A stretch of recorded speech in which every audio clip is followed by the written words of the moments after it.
नमस्कार दोस्तों, स्वागत है आप सभी का आज के मुख्य समाचार के इस वीडियो में। जी हां दोस्तों, मोदी सरकार की तरफ से बड़ी और महत्वपूर्ण खबर की अपडेट निकल कर आ रही है, जिसकी सटीक जानकारी हम आपको इस वीडियो में देंगे। बस आप इस वीडियो के साथ अंत तक बने रहें। इसी के साथ दोस्तों, आज की बड़ी खबरों में आपको बताएंगे कि अब नहीं बचेगा चीन, भारत ने की इतनी खतरनाक तैयारी, देखते रह जाएगी दुनिया। और अगली बड़ी खबर की बात करें तो ट्रेन में कोरोना संक्रमण फैलने पर होगी 5 साल की जेल, रेलवे ने शुरू किया अभियान। आगे जानेंगे इस खबर के बारे में। और अगली बड़ी खबर की बात करें तो महंगा हो सकता है पेट्रोल डीजल, 6 रुपए प्रति लीटर तक ड्यूटी बढ़ा सकती है सरकार। जरूर जान लें इस बड़ी खबर के बारे में। और अगली बड़ी खबर की बात करें तो निशाने पे केवल लद्दाख नहीं, चीन ने पूरी LAC पर बढ़ाए सैनिक। जानिए क्या है ड्रैगन के इरादे। और अगली बड़ी खबर की बात करें तो अब LPG गैस सिलेंडर बुक करने का बदला नंबर। जरूर जान लें नया नंबर, वरना हो सकती है परेशानी। और अगली बड़ी खबर की बात करें तो अगले महीने से देश में लगाई जाएगी कोरोना की वैक्सीन। जाने क्या है पूरी योजना। और अगली बड़ी खबर की बात करें तो आम आदमी को मिली बड़ी राहत, इतने रुपए तक सस्ता हुआ प्याज। पूरी खबर जानने के लिए बने रहिए हमारे साथ। जी हां दोस्तों, ऐसी और भी कई बड़ी खबरों की अपडेट निकल कर आ रही है, जिसकी सटीक जानकारी आपको इस वीडियो में देंगे। लेकिन उससे पहले आपसे एक छोटी सी रिक्वेस्ट है कि मुझे इस वीडियो को बनाने में बहुत मेहनत लगती है, तो इस मेहनत के लिए वीडियो पर एक लाइक जरूर कीजिएगा। साथ ही वीडियो के नीचे दिए गए इस लाल बटन को दबाकर चैनल को सब्सक्राइब कीजिएगा और इस घंटी को भी दबाइएगा, ताकि आपको दिन भर की बड़ी खबरों की जानकारी लगातार मिलती रहे। तो चलिए दोस्तों, एक एक करके सभी बड़ी खबरों के बारे में जान लेते हैं। तो दोस्तों, आज की पहली बड़ी खबर की अपडेट की बात करें तो अब नहीं बचेगा चीन, भारत ने की इतनी खतरनाक तैयारी, देखती रह जाएगी दुनिया।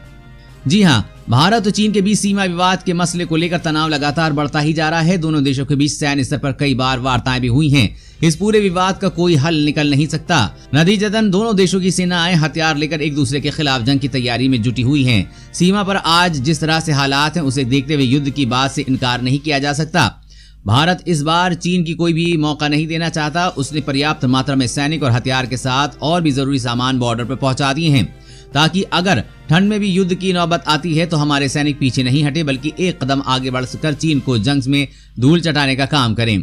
उधर chief of defence staff general Vipin Rawat ने तीनों सेनाओं को सैनिकों की तैनाती करने के साथ साथ किसी भी हालात का मुकाबला करने के लिए अलर्ट रहने को कहा है। दोस्तों, अगर आप भी भारतीय सेना के साथ हैं तो कमेंट में जय हिंद जरूर लिखें। और अगली बड़ी खबर की बात करें तो ट्रेन में कोरोना संक्रमण फैलाने पे होगी 5 साल की जेल, रेलवे ने शुरू किया अभियान। जी हां, अगर आप ट्रेन में कोरोना संक्रमण फैलाने के दोषी पाए जाते हैं तो 5 साल तक की जेल हो सकती है। रेलवे ने हेल्थ प्रोटोकॉल का पालन न करने वालों को भी कार्रवाई की बात कही है। रेलवे ने आम लोगों और रेल यात्रियों को कोविड-19 संक्रमण से बचाव के उपायों के बारे में जागरूक करने के लिए जागरूकता अभियान की शुरुआत की है। रेलवे प्रशासन ने जागरूकता अभियान चलाने के निर्देश जारी किए हैं। अगर कोई व्यक्ति रेलवे स्टेशनों या ट्रेनों में इन दिशा निर्देशों का पालन नहीं करता है और कोरोना संक्रमण फैलाने का जिम्मेदार पाया जाता है तो रेलवे ऐसे व्यक्ति के खिलाफ कानूनी कार्रवाई करेगा। किसी व्यक्ति या यात्री को अगर यात्री सुविधाओं को नुकसान पहुंचाने या जानबूझकर कोविड प्रोटोकॉल तोड़ने का दोषी पाया जाता है तो उसके खिलाफ रेलवे अधिनियम 1989 के तहत 5 साल की जेल और जुर्माने की कार्रवाई की जा सकती है। कोई यात्री अगर ट्रेन में उचित तरीके से मास्क न पहनने, सोशल डिस्टेंसिंग का पालन नहीं करने और कोविड संक्रमित होने या सैंपल देने के बाद रिपोर्ट आने से पहले ही यात्रा करने का दोषी पाया जाता है तो ऐसे यात्री पर रेलवे गंभीरता से कार्रवाई करेगा। सार्वजनिक क्षेत्र में थूकने, गंदगी फैलाने या कोरोना वायरस के प्रसार को रोकने के लिए जारी प्रोटोकॉल का पालन नहीं करना भी सख्त कार्रवाई की जाएगी। और अगली बड़ी खबर की बात करें तो महंगा हो सकता है पेट्रोल डीजल, 6 रुपए प्रति लीटर तक ड्यूटी बढ़ा सकती है सरकार। जी हां, पेट्रोल डीजल महंगा होने वाला है। 1 लीटर पेट्रोल डीजल पर झटके में 6 रुपए एक्साइज ड्यूटी बढ़ाने की तैयारी है। केंद्र सरकार फिर से पेट्रोल डीजल पर एक्साइज ड्यूटी बढ़ाने पर अभी विचार कर रही है। रिपोर्ट्स की माने तो सरकार 6 रुपए तक एक्साइज ड्यूटी लगा सकती है। इससे पहले सरकार ने मई 2020 में पेट्रोल पर 10 रुपए प्रति लीटर और डीजल पर 13 रुपए प्रति लीटर ड्यूटी बढ़ाई थी। कोरोना संक्रमण से उबरने के लिए सरकार फंड जुटाने के लिए पेट्रोल डीजल पर ड्यूटी बढ़ा रही है।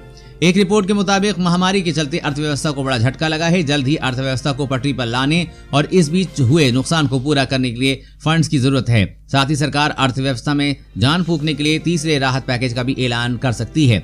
ऐसे में सरकार को बड़े फंड्स की जरूरत है। सरकार पेट्रोल डीजल पर एक्साइज ड्यूटी बढ़ाकर फंड्स जुटाने की तैयारी कर रही है। जल्द ही पेट्रोल और डीजल के दामों में बढ़ोतरी होगी। और अगली बड़ी खबर की बात करें तो निशाने पे केवल लद्दाख नहीं, चीन ने पूरी LAC पे बढ़ाए सैनिक।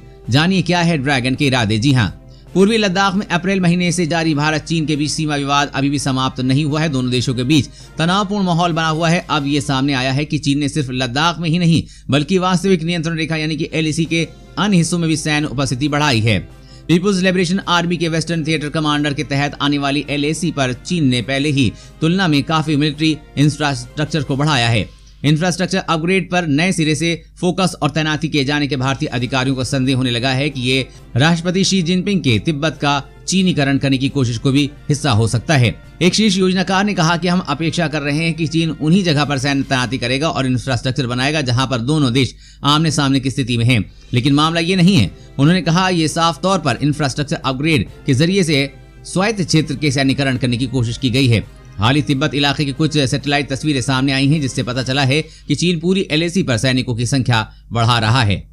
और अगली बड़ी खबर की बात करें तो अब LPG गैस सिलेंडर बुक करने का बदला नंबर इंडियन गैस ने जारी किया नया नंबर। जी हां, अगर आप घरेलू LPG सिलेंडर रिफिल के लिए मोबाइल नंबर का इस्तेमाल करते हैं तो आपके लिए काम की खबर है। अगर आप इंडियन के ग्राहक हैं तो आज से अब आप पुराने नंबर पर गैस बुक नहीं कर सकते। इंडियन ने अपने ग्राहकों को उनके रजिस्टर्ड मोबाइल नंबर पर नया नंबर भेजा है जिसके जरिए आप गैस रिफिल के लिए सिलेंडर बुक कर सकते हैं। वैसे सिलेंडर बुक कराने के लिए 4 तरीके हैं। पहला डिस्ट्रीब्यूटर के यहाँ जाकर, दूसरा अपने मोबाइल नंबर से कॉल करके, तीसरा ऑनलाइन और चौथा कंपनी द्वारा दिए गए WhatsApp नंबर से। सबसे आसान तरीका अपने नंबर से कंपनी द्वारा दिए गए नंबर पर कॉल करने वाला है। अगर आप इंडियन के ग्राहक हैं तो अब आप नए नंबर 7718955555 पर कॉल करके गैस बुक करा सकते हैं। और अगली बड़ी खबर की बात करें तो PUBG की भारत में दोबारा हो सकती है वापसी। फटाफट जाने ताजा खबर। जी हां, PUBG गेम खेलने वालों के लिए आज एक अच्छी खबर आई है। भारत में PUBG की दोबारा वापसी हो सकती है। जी हां, इंटरनेट पे चल रहे सुगबुघाट से ये कयास लगाया जा रहा है कि बहुत जल्द भारत में PUBG खेलने वालों को दोबारा इसका आनंद उठाने का मौका मिल सकता है। बताते चलें कि कुछ समय पहले ही भारत चीन सीमा विवाद के बाद PUBG के मोबाइल वर्जन को भारत में बैन कर दिया गया था, लेकिन हाल ही में PUBG गेम चलाने वाली कंपनी क्रोफोन ने इसके संकेत दिए हैं। क्राफोन ने PUBG के लिए पॉपुलर जॉब साइट लिंक्डइन में एक नई जॉब के लिए आवेदन मंगाए हैं। ये जॉब पोस्ट महत्वपूर्ण इसलिए है क्योंकि ये जॉब भारतीय ऑपरेशन के लिए है। कयास लगाया जा रहा है कि बहुत जल्द PUBG पर लगा प्रतिबंध हटाया जा सकता है। यही कारण है कि कंपनी ने अपने बिजनेस ऑपरेशन के लिए तैयारियां दोबारा से शुरू कर दी हैं। वैसे दोस्तों, भारत में दोबारा PUBG की शुरुआत होनी चाहिए या नहीं, नीचे कमेंट करके जरूर बताइएगा। और अगली बड़ी खबर की बात करें तो अगले महीने से इस देश में लगाई जाएगी कोरोना की वैक्सीन। जाने क्या है पूरी योजना। जी हां, दुनिया के कई देशों में अब भी कोरोना का कहर जारी है। अब तक पूरे विश्व में 4 करोड़ से अधिक लोग संक्रमित हो चुके हैं। वहीं 11 लाख से अधिक लोगों की मौत हो चुकी है। लेकिन इस बीच ब्रिटेन के लिए एक राहत की खबर है। दरअसल यहाँ के अस्पतालों को कोरोना वायरस वैक्सीन लगाने की तैयारी शुरू करने के लिए निर्देश दे दिए गए हैं। अगले महीने से लोगों को कोरोना का टीका लगाने की योजना बनाई गई है। साथ ही आपको बता दें कि भारत में भी कोरोना का टीका लगाने के लिए मोदी सरकार तैयारी कर रही है। अगले साल तक भारत में कोरोना वैक्सीन आने की उम्मीद है। और अगली बड़ी खबर की बात करें तो चीन में बढ़ सकते हैं खाने के लाले। ध्यान भटकाने के लिए कर रहा है ये काम। जी हां, लद्दाख सीमा पर चीन के साथ तनातनी इन दिनों सुर्खियों में बनी हुई है। क्या वास्तव में चीन भारत का जमीन पर कब्जा जमाना चाहते हैं या इस तनाव में छिपा है कोई राज?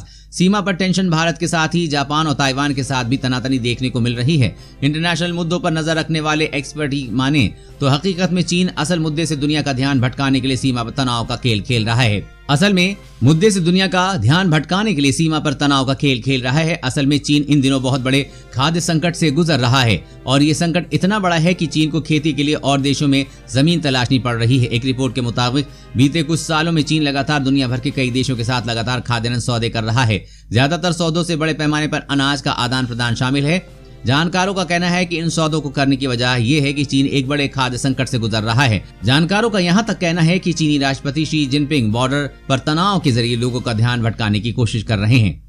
और अगली बड़ी खबर की बात करें तो आम आदमी को मिली बड़ी राहत। 10 रुपए प्रति किलो तक सस्ता हुआ प्याज। जी हां, सरकार की ओर से उठाए गए कड़े कदम के बाद प्याज के भाव में करीब 10 रुपए तक की गिरावट आई है। देश की राजधानी दिल्ली, मुंबई और चेन्नई में थोक मंडी में प्याज के दाम करीब 10 रुपए प्रति किलो लुढ़क गए हैं।